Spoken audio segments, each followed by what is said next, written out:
नमस्कार, मैं आपका ज्योतिष मित्र राम अवतार शर्मा। आज का जो विषय है एक नया ही बहुत इम्पोर्टेंट विषय है।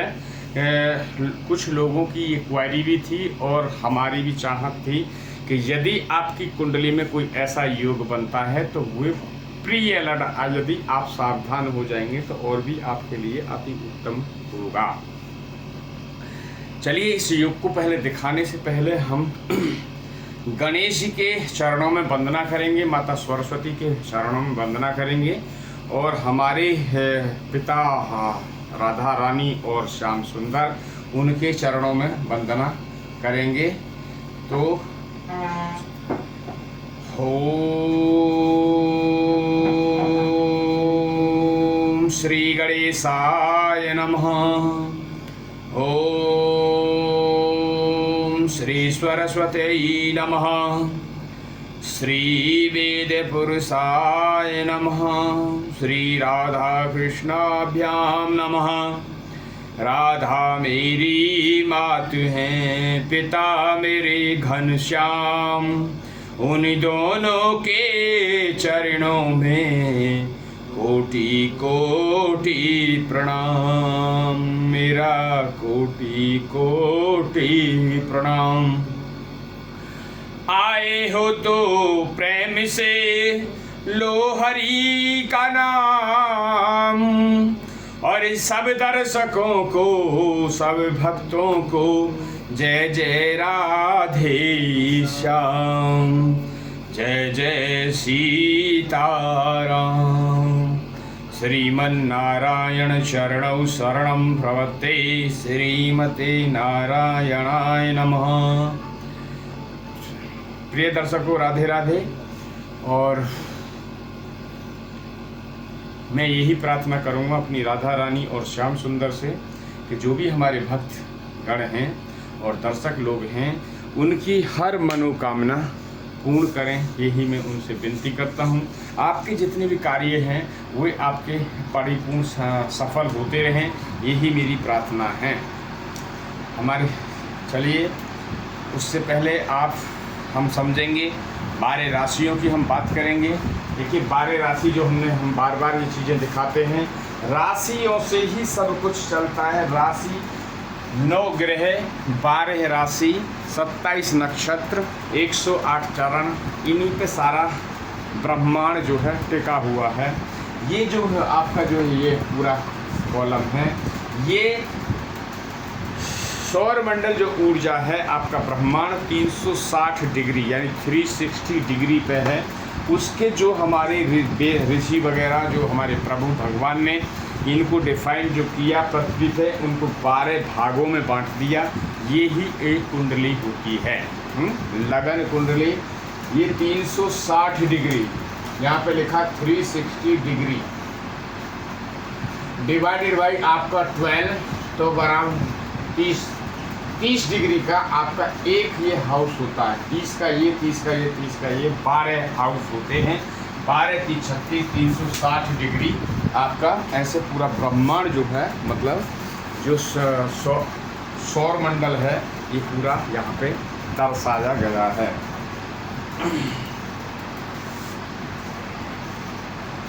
आज का जो चलते हैं, जो हमने लिखा है, देखिए ये बुरा ना माने कोई, क्योंकि ये बहुत ही महत्ता है।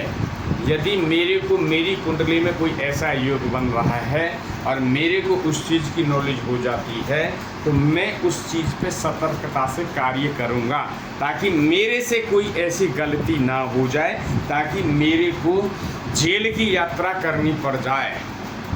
तो ये एक बहुत बड़ा मैटर भी है। आइए चलते, हमने यहाँ पे लिखा है राशियों के क्रमांक, ये 1 से 12 तक होती है। और यहाँ पे हमने राशि भी लिखी, मेष वृश्चिक मिथुन कर्क सिंह कन्या तुला वृश्चिक धनु मकर कुंभ और मीन। ये टोटल आपकी जो है 12 राशि होती है। अब बात करते हैं दृष्टि की, तो जितने भी हमारे ये ग्रह हैं सबको जो है एक केतु जी को छोड़ के बाद बाकी सबको दृष्टि मिली हुई है, क्योंकि केतु का जो है धड़ नीचे का धड़ है और सर राहु के पास है? तो केतु दृष्टि से नहीं देखते हैं, और राहु जो उनको जो दृष्टि है वो अभी हम बताएंगे कि कौन सी दृष्टि उनको प्रदान है। बात कर लेते हैं मंगल देव। मंगल देव के पास में जो है पहले सूर्य देव के पास में 7वीं दृष्टि होती है। वो जहाँ भी बैठते हैं वहाँ से दूसरी 7वीं दृष्टि को देखते हैं। दूसरा एक चीज़ और जान लें कि जो भी कोई ग्रह सपोज नीचे बैठता है और ऊपर की तरफ में जब देखता है तो उसको थोड़ा सा कष्ट होता है, क्योंकि ज़्यादा देर तक आप ऊपर नहीं देख पाएंगे। यदि सूर्य ऊपर है और हम नीचे से निगाह मिलाते हैं तो सुबह के टाइम जो सूर्य की ताजगी है 10 बजे तक हम आँख मिला सकते हैं, मगर 10 बजे के बाद 12 बजे हम आँखें सूर्य भगवान से नहीं मिला सकते हैं, क्योंकि उनमें इतना तेज हो जाता है। ये भी आप नोटिंग कर लें। यदि यहाँ पे कोई ग्रह बैठा है और वो इजीली आपके नीचे में देखता है, आराम से बैठा देखा होगा आप लोगों ने पिक्चर हॉल वगैरह में जो आप देखते थे, बालकोनी में जो देखते थे, नीचे देखते थे, तो उसमें इजीली जो बालकोनी में देखता था तो वो ऊपर से बैठा नीचे तक देखता रहता था और बड़े मज़े से इंजॉय करता रहता था, क्योंकि उनकी आंखों पे जोर नहीं पड़ता था। मगर जो नीचे वाले जो देखते थे और आगे वाले जो देखते थे वो कंटिन्यू उस सीन को नहीं देख पाएंगे, क्योंकि उनकी आंखों पे ज़्यादा जोर पड़ेगा। मंगल सूर्य देव के पास में 7वीं दृष्टि होती है, देन चंद्रदेव के पास में 7वीं दृष्टि होती है, और मंगल देव के पास में 3 दृष्टि होती है। कौन सी? चौथी, 7वीं और 8वीं। मंगल जहाँ बैठते हैं वहाँ से 3 दृष्टि को देखते हैं, और जहाँ बैठते हैं वहाँ से आपको 4 घर को एक्टिवेट या डीएक्टिवेट करते हैं।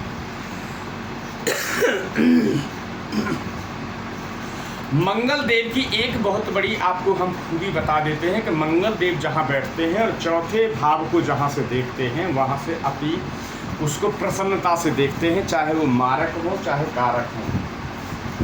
रीजन आप जानने की क्यों देखते हैं कि सूर्य क्या है? सूर्य है आपके राजा, सूर्य राजा है, सूर्य आत्मा है, सूर्य पिता है, और चंद्र माता है। चंद्र क्या है? मन है।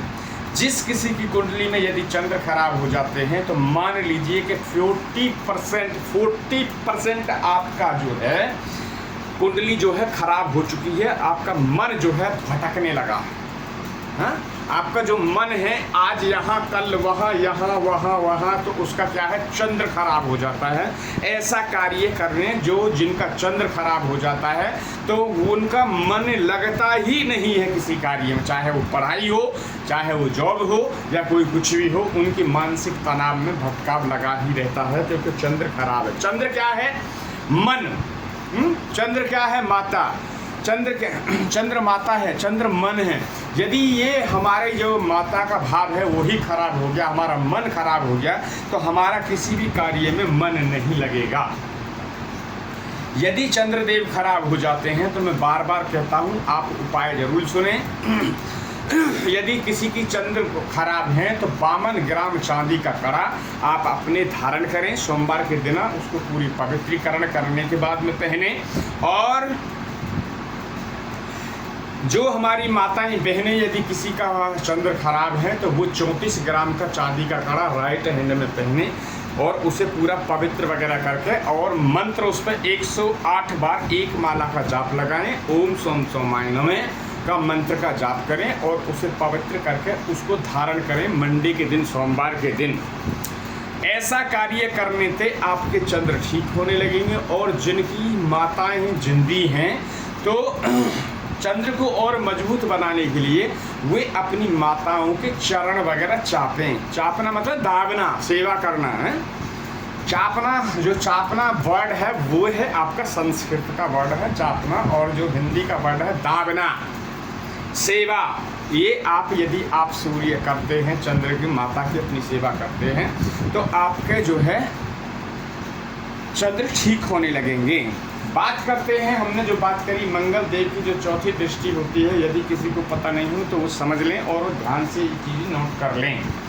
यदि मंगल देव, अब चल रहे हैं हम धीरे धीरे पॉइंट पे चल रहे हैं क्योंकि अभी हमें लाइव भी जाना है, मगर ये भी हमें आपको समझाना बहुत ही ज़रूरी है। यदि मंगल देव यहाँ पे बैठे हैं, आपके मंगल देव फर्स्ट हाउस में बैठे हैं तो यहाँ से पहला, दूसरा, तीसरा, चौथा, चौथे में यहाँ पे दृष्टि डालेंगे।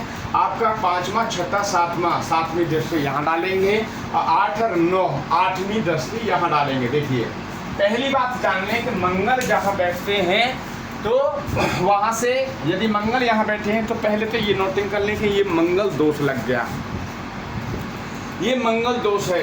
और यहाँ से जो दृष्टि डाल रहे हैं, चौथी जो दृष्टि डालते हैं, यदि किसी के कुंडली में फर्स्ट हाउस में बैठे हैं तो उसके लिए योग, पहली बात तो वो देखना पड़ेगा कि योग हैं या मारक हैं, तो उस कंडीशन में भी देखेंगे।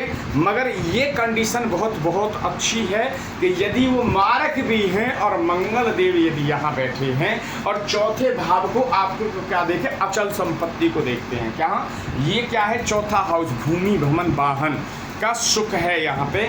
और इसको यदि आप पे कोई भी विपदा आती है, तो परेशानी आती है, तो आपके भूमि भवन वाहन को बिकने नहीं देंगे मंगल देव। रीजन आप सुन लें क्यों, क्योंकि मंगल देव है सेनापति और सेनापति का कार्य है अपने देश की रक्षा करना।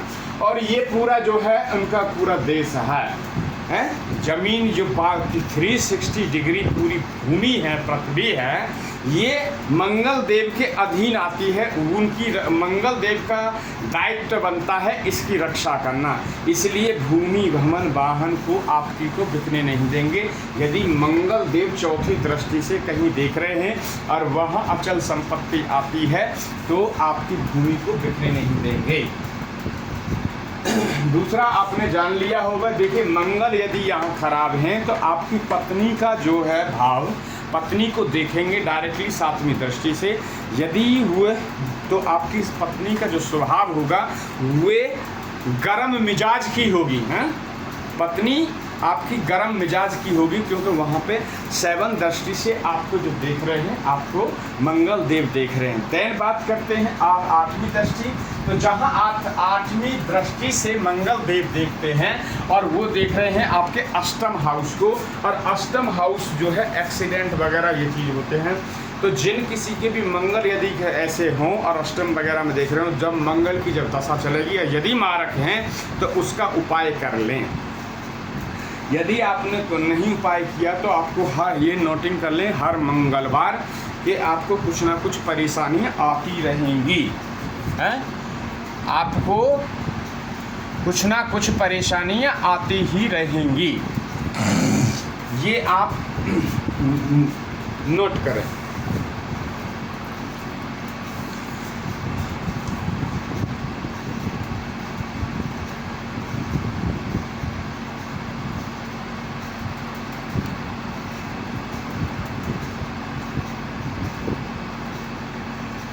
जी, अब आ जाते हैं हम एक योग की तरफ में, क्योंकि समय फिर दूसरा हो जाएगा और वो जो हमने योग की जो बात कर रहे हैं उस योग पे हम जल्दी से पहुंच नहीं पाएंगे।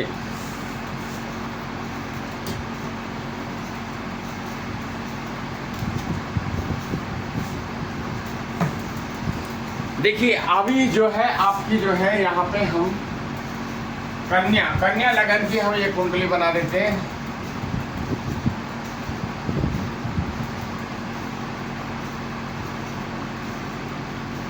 ये कन्या लगन की कुंडली हो गई है। अब आपको देखना है क्या कि कौन सा योग बनता है तो उससे क्या होगा। यदि शुक्रदेव और सूर्यदेव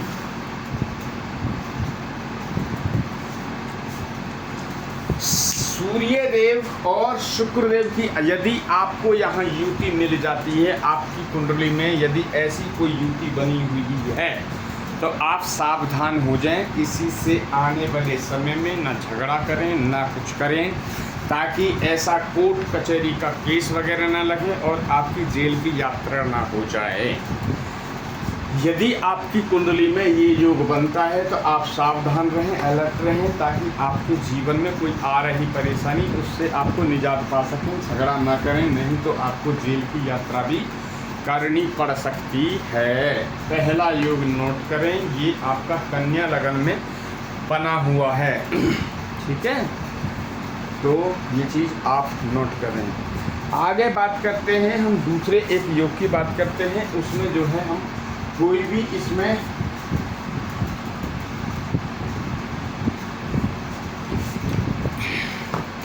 इसमें कोई भी गिनती की बात नहीं करते हैं। यदि दशम हाउस में शनि, मंगल और राहु, इन तीन की यदि युति बनी हुई है, देखिए तीनों ही पाप ग्रह हैं। मंगल क्या है? पाप ग्रह। शनि क्या है? पाप ग्रह। राहु क्या है? पाप ग्रह। तो कहाँ बैठे हैं? कर्म पे बैठे हैं। दूसरी बात, कर्म को भी बिगाड़ेंगे आपके को, बिजनेस को भी खराब करेंगे आपके को, क्योंकि वो यहाँ बैठे हैं। दूसरी बात, ये एक जेल जाने का भी एक योग बनाते हैं। तो आप, ये है आपका पहला योग, दूसरा योग, ये आपका दूसरा योग होता है। यदि ऐसा होता है तो आपको जेल जाना तय होगा। तो आप इस चीज़ से बचें, समझाना हमारा फर्ज है। फिर भी आप यदि किसी को कोई कन्फ्यूजन है तो आप मेरे व्हाट्सएप नंबर पे आप आ सकते हैं, मैसेज डाल सकते हैं, जान सकते हैं। 9313 5533 62, ये मेरा व्हाट्सएप नंबर है। आप इससे परामर्श ले सकते हैं। आप अपनी कुंडली का विश्लेषण वगैरह करवा सकते हैं। आप कहीं कराएं, बट कराएं। यदि आपने कुंडली का विश्लेषण करा लिया किसी अच्छे आचार्य या किसी अच्छे एस्ट्रोलॉजर से, तो आपके जीवन में आ रही परेशानी यदि वो मार्क करके दे देते हैं तो आपके जीवन में कभी भी आपको परेशानियों से जूझना न पड़ेगा।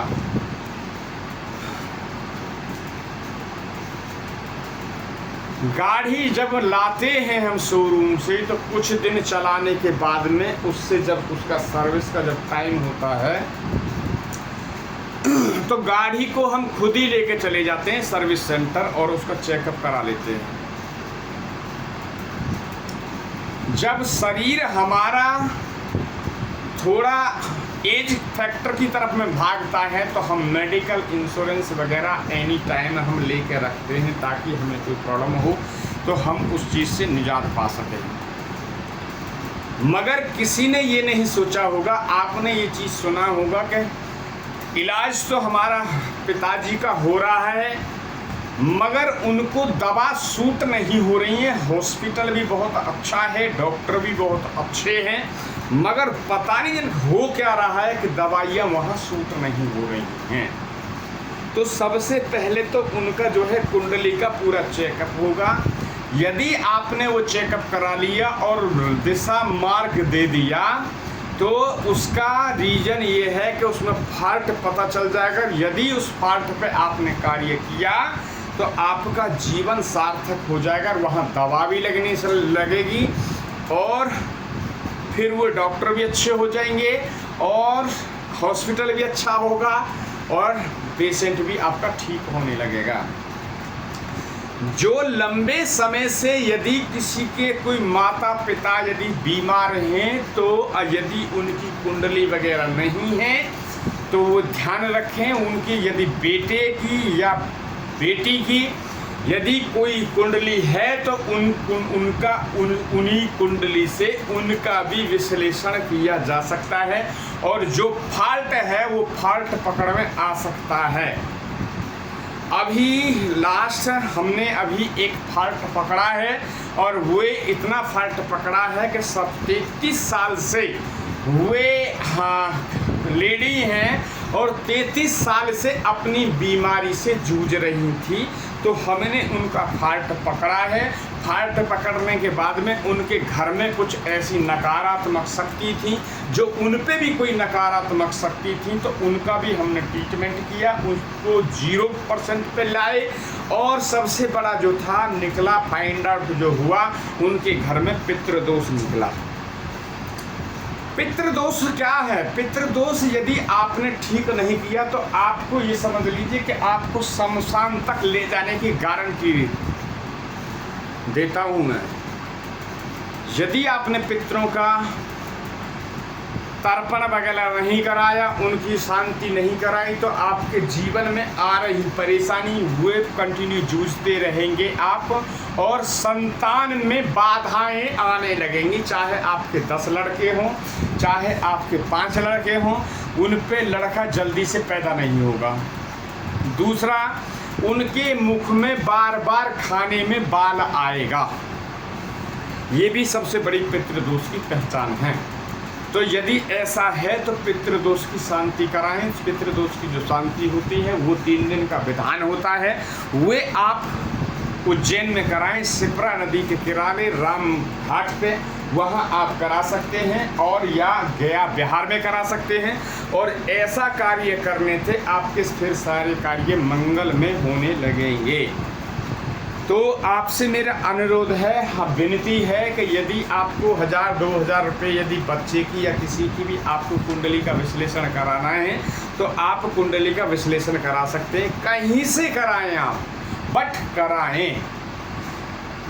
या आप हमारे यहाँ से भी कराना चाहते हैं, आपकी इच्छा है कि हाँ ठीक है वे गुरुजी देख देंगे, अच्छा देखते हैं, अच्छा दिखाते हैं, तो आप हमारे यहाँ से भी करा सकते हैं, या बाद बाकी कहीं से भी आप करा सकते हैं, तो बट कराएं।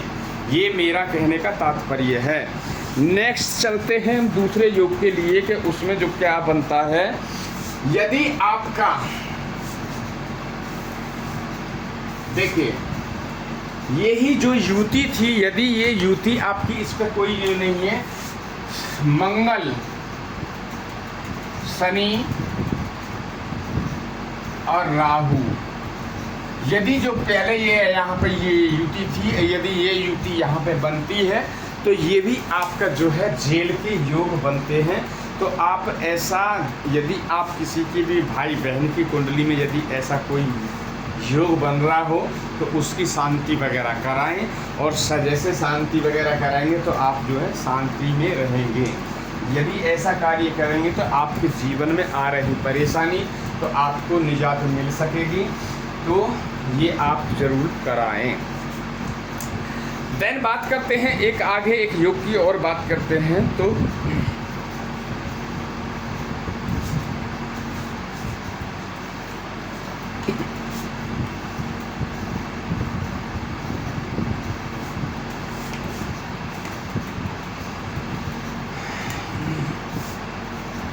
देखिए एक जो है आपका सूर्य है, सूर्य और राहु, यदि ऐसा हाँ यहाँ है, देखिए सूर्य क्या है, गर्म ग्रह है। सूर्य क्या है, गर्म है। तो जब गर्मी हमारी बॉडी में आ जाएगी, बाणी में, कहाँ बैठे हैं, बाणी पे बैठे हैं, कुटुम बाणी, तो आपकी जो है यहाँ बाणी खराब होगी। बाणी जब खराब होगी तो आपके लोगों से मतभेद होंगे, झगड़े होंगे। और राहु क्या है, सपने दिखाने वाला है। राहु भ्रमित करता है, जब राहु भ्रमित करता है तो ऐसे में झगड़े पैदा हो जाएंगे, और ऐसे में जब झगड़े पैदा हो जाएंगे तो आपको कोर्ट कचहरी केस वगैरह लग जाएंगे। केस पे तो आपकी यात्रा जो है तय है, कहाँ, जेल की। तो ये चीज़ आप नोटिंग कर लें। यदि ऐसा कोई योग बनता है तो आप सतर्क रहें, तैयार रहें। यदि दूसरा यहाँ पे शनि और मंगल यहाँ पे युति है तो भी आपका जो है जेल जाना जो है निश्चित है। ये आप तय करें।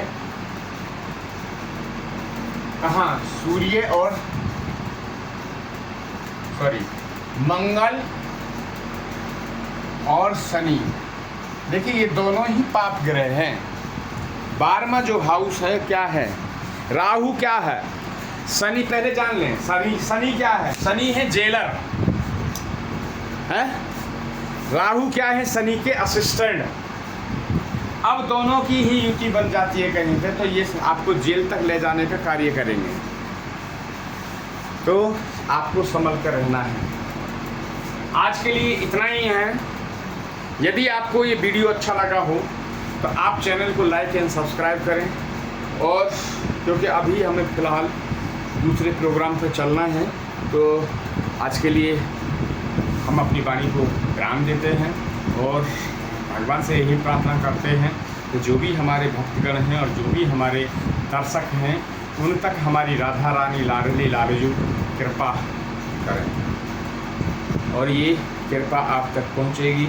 और मैं एक संकेत और दे देता हूँ, यदि आप ये मेरा वीडियो देखते होंगे और जब मैं यदि ठाकुर जी से और ठाकुराइन से, अपने लाडले लाल जी से और प्रिया प्रीतम से यदि ये प्रार्थना करता हूँ और आपको पास तक उनकी आशीर्वाद भेजता हूँ, तो जब भी मेरा वीडियो देखेंगे तो आप ये जान लें कि मेरा जो आशीर्वाद जो मैं उनसे लेकर भेजता हूँ वो तहे दिल से आप मैं नाभि से लेकर भेजता हूँ, ना कि आपको वीडियो बनाने के माध्यम से नहीं भेजता हूँ और ये बरगलाने वाली बात नहीं करता हूँ। और आपको इतना भी मैं कह रहा हूँ कि जब मेरा वीडियो आप देखेंगे तो आपको जब ये मैं आशीर्वाद यहाँ से भेज रहा हूँ प्रभु से लेके और अपनी राधा रानी से लेके, तो आपको और एक चीज़ में संकेत दे देता हूँ, तब कि ये कोई संकेत देगा नहीं। जब ये वीडियो आप सुनेंगे तो और जब आशीर्वाद आप तक लेंगे आप हमारा यहाँ से, देखिए मेरा नहीं है, मैं खड़ा हूँ निमित्त। मेरे पास जो सिग्नल आते हैं वो ये है राधा रानी के, मेरा जो टावर है ये टावर है और मेरा जो टावर जो कनेक्ट है वो सीधा ही वृंदावन से और बरसाने से कनेक्ट है। और मैं खुली किताब में कहता हूँ कि ये वाणी से जो मैं बोल दूंगा ये मेरी राधा रानी की वाणी है, मेरे श्याम सुंदर की वाणी है, कि उसको कोई काट नहीं सकता है। इतना मैं चैलेंज कह के मैं बोलता हूँ।